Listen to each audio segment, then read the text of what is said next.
Speaker sir, ఈరోజు really ఈ శాసనసభకి it's a historic day.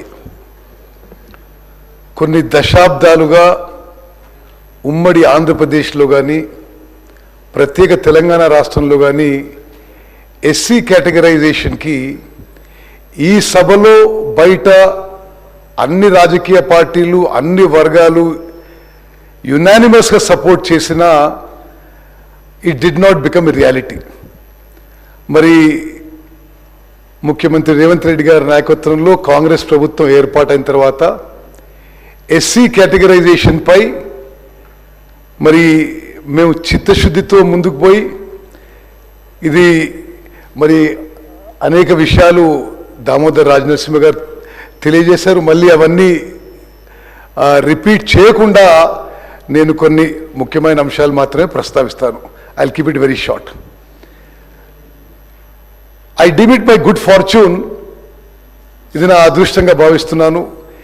ఇంత చారిత్రాత్మక చట్టం తీసుకురావడంలో మరి ఈ క్యాబినెట్ సబ్ కమిటీ ఏదైతే ఎస్సీ కేటగరైజేషన్ విషయాలు అన్ని విషయాలు పరిశీలించి సుప్రీంకోర్టు తీర్పు సుప్రీంకోర్టు ఆదేశాల మేరకు ముందుకు పోవడానికి ద వే ఫార్వర్డ్ డిటర్మిన్ చేయడానికి మరి నేను దామోదర్ రాజనరసింహ గారు, శ్రీధర్ బాబు గారు, సీతక్క గారు, పొన్నం ప్రభాకర్ గారు, మల్లు రవి గారు ఒక క్యాబినెట్ సబ్ కమిటీగా అపాయింట్ చేయబడి ఈ ఎస్సీ కేటగరైజేషన్ దాన్ని ఏ విధంగా ముందుకు తీసుకుపోవాలని చెప్పి చర్యలు తీసుకునే ఒక అవకాశం రావడం మా అదృష్టంగా భావిస్తున్నాం. నేను శాసన సభ్యునైన అప్పటి నుంచి 99 నుంచి ఇప్పటి వరకు ప్రతి శాసనసభలో పార్లమెంట్లో కూడా ఎస్సీ కేటగరైజేషన్ జరగాలని అన్ని పార్టీస్ అంటుంటాయి, అన్ని ప్రభుత్వాలు అంటుంటాయి, అన్ని వర్గాలు అంటుంటారు. కానీ ఈరోజు ఒక పకడ్బందీ ప్రణాళికతో ఒక పకడ్బందీ చట్టంతో ముందుకొచ్చిన ఘనత ఈరోజు మన కాంగ్రెస్ ప్రభుత్వం అని చెప్పి మరి చెప్పడం ఇది నిస్సందేహం అని చెప్పి నేను భావిస్తున్నాను. అధ్యక్ష, మీకు కూడా తెలుసు వ్యక్తిగతంగా మరి ఈ విషయంలో ఉమ్మడి ఆంధ్రప్రదేశ్లో ఈ శాసనసభలో ప్రత్యేక తెలంగాణ రాష్ట్రంలో ఈ శాసనసభలో కాంగ్రెస్ పార్టీ ఎప్పుడు కూడా ఎస్సీ వర్గీకరణకి కట్టుబడిన మాట కూడా ఒకసారి నేను గుర్తు చేస్తున్నాను. సపరేట్ తెలంగాణ స్టేట్ అయిన తర్వాత మరి కాంగ్రెస్ పార్టీ నిరంతరం ఎస్సీ వర్గీకరణ కోసం పోరాటం చేసిన విషయం నేను మనవి చేస్తున్నాను. 2018 ఎన్నికల్లో మా ప్రియతమ నాయకుడు రాహుల్ గాంధీ గారు తెలంగాణ శాసనసభ ఎన్నికల్లో ప్రచారం చేసినప్పుడు కూడా ఎస్సీ వర్గీకరణపై ఒక నిస్పష్టమైన హామీ ఇస్తూ మరి మందకృష్ణ మాదిగతో ఇతరులతో కూడా కలిసి ఒకే వేదికపై ప్రచారం కూడా చేసి we are committed to SC categorisation అనే మాట చెప్పడం జరిగింది. మరి ఈ యొక్క ఎస్సీ కేటగరైజేషన్ విషయంలో సుప్రీంకోర్టు ఇచ్చిన తీర్పు అనుగుణంగా ఆ తర్వాత మా ముఖ్యమంత్రి గారు మా క్యాబినెట్ సబ్ కమిటీ ఏర్పాటు చేసి వీ హ్యావ్ గాన్ ఫార్వర్డ్. ఆ తర్వాత అప్పటి వరకు దేశంలో పంజాబ్లో, హర్యానాలో, తమిళనాడులో ఎస్సీ కేటగరైజేషన్ అమలవుతుంది, ఏ విధంగా అమలవుతుందనే విషయం మరి మేము పరిశీలించి అదేవిధంగా రాష్ట్రంలో అన్ని ఎస్సీ వర్గాల నుంచి కొన్ని వేలాది రిప్రజెంటేషన్స్ తీసుకున్న తర్వాత ఒక 1 man judicial commission doctor Shamim Akhtar వారిని 1 మ్యాన్ జ్యుడిషియల్ కమిషన్గా ఏర్పాటు చేసి వారికి హౌ టు కేటగరైజ్, ఏ సబ్ క్యాస్ట్ ఏ గ్రూప్లో పెట్టాలి, how to determine inter se backwardness అనే విషయం వారికి అప్పచెప్పడం జరిగింది.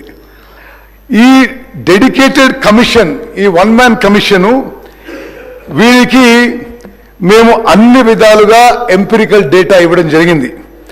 The dedicated commission was supplied with information concerning population, literacy, employment, admissions in higher education, recruitment, financial assistance and political representations pertaining to 59 scheduled castes prevailing in the state of Telangana from the government departments, organizations, grant in aid institutions and public sector undertakings.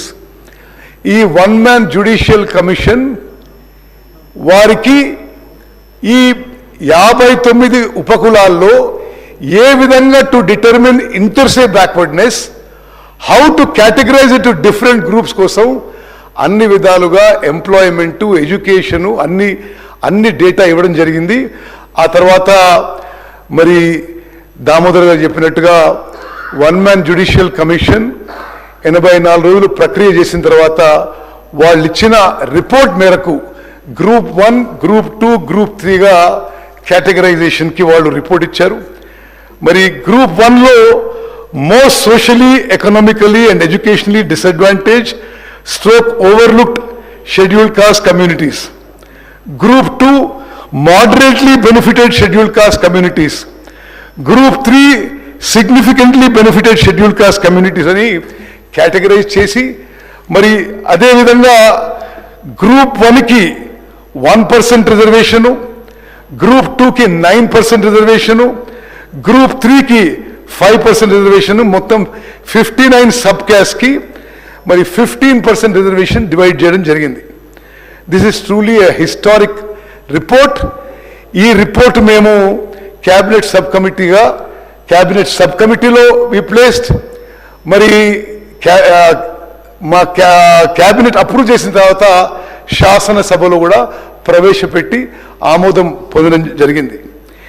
నేను ఈ report accept చేసిన తర్వాత కూడా మా ప్రభుత్వం ట్రాన్స్పరెంట్గా, అకౌంటబుల్గా ఉండాలనే ఉద్దేశంతో ఆ తర్వాత కూడా కొందరు మరి ఎస్సీ సబ్ క్యాస్ట్ వచ్చి రిప్రజెంట్ చేస్తే ఈ జస్టిస్ షమీమ్ అఖ్తర్ కమిషన్కి 4 రోజులు వాళ్ళ కమిషన్ సమయం పొడిగించి మొదటి రిపోర్ట్ ఇచ్చిన తర్వాత మీకేమైనా గ్రీవెన్సెస్ ఉంటే మళ్ళీ వచ్చిన గ్రీవెన్సెస్ కూడా ఆ కమిషన్కి మేము సబ్మిట్ చేసి అవన్నీ పరిశీలన చేసిన తర్వాత ఫైనల్ రిపోర్ట్ ఆధారంగా ఈ చట్టం ఈరోజు శాసనసభలో ప్రవేశపెట్టడం జరుగుతుంది.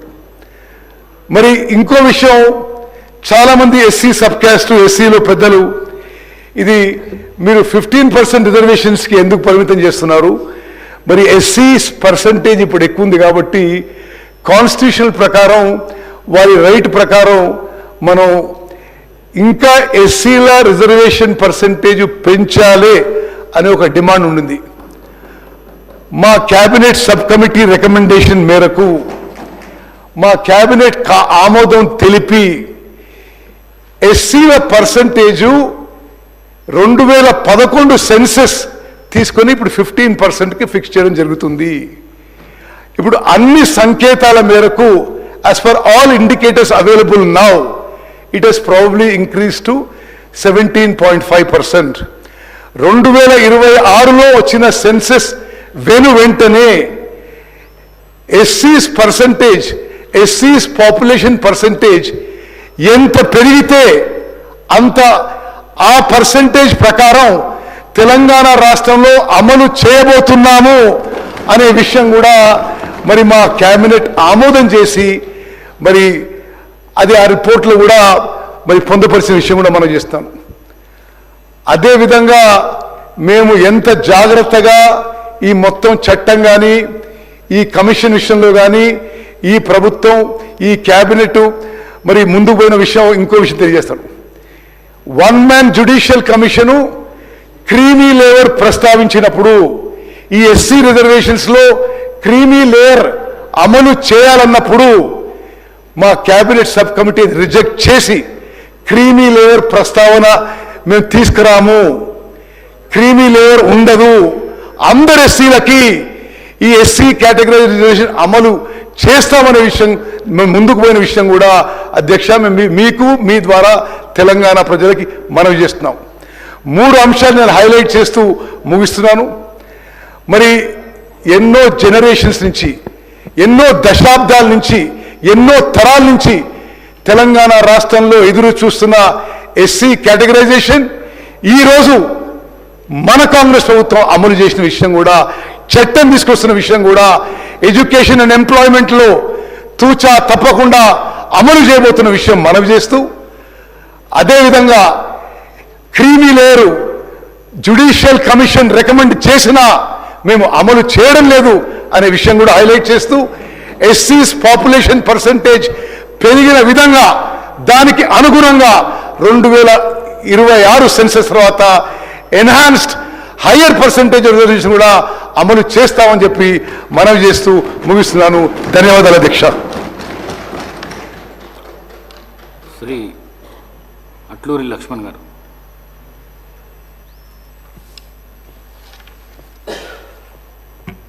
అధ్యక్ష, శ్రీ ధర్మపురి లక్ష్మణ స్వామి